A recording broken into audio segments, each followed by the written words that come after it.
titans. God mode, the concept, not this particular game, is a weird paradox.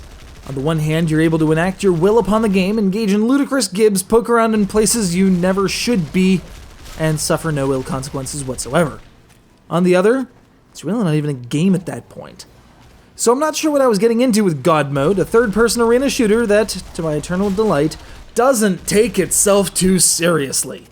From the mocking narration every time you bite it to the ridiculous descriptions of how you died to get into your current predicament, this is a more light-hearted blood and gore fest through a demonic hellscape.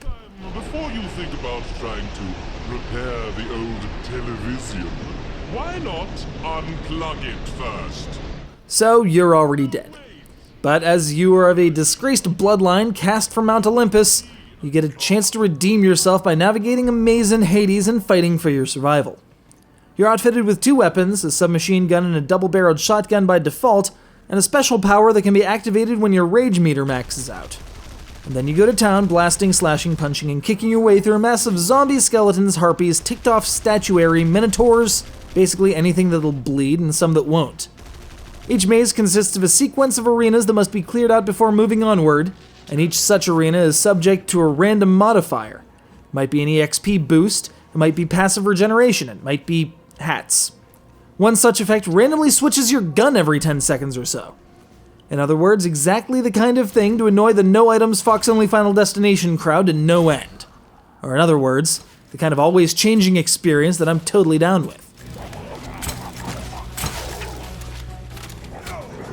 With the EXP and cash you obtain with each delve through Hades, you can unlock new weapons, powers, and upgrades, as well as some appearance modifications, which really are just the same 6 heads wearing one of 5 or so different hats.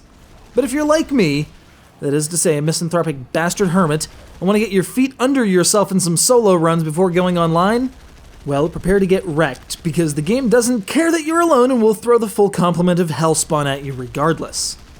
I'd have preferred a more robust, or at least not patently unplayable, single-player aspect to the game, though once you've got most of the levels, powers, and upgrades under your belt, I suspect it'd be a cakewalk to get through relatively unscathed. Of course, once you hit that point, you can undertake one or more of 7 oaths, personal difficulty increasing modifiers, to score some bonus cash or EXP out of the mess. This is just the kind of game to reignite my interest in shooters, just ridiculous enough and just RPG-ish enough to keep my attention. Just, forgive the occasional server foul-up. Guess there are a few more bugs in hell that need worked out.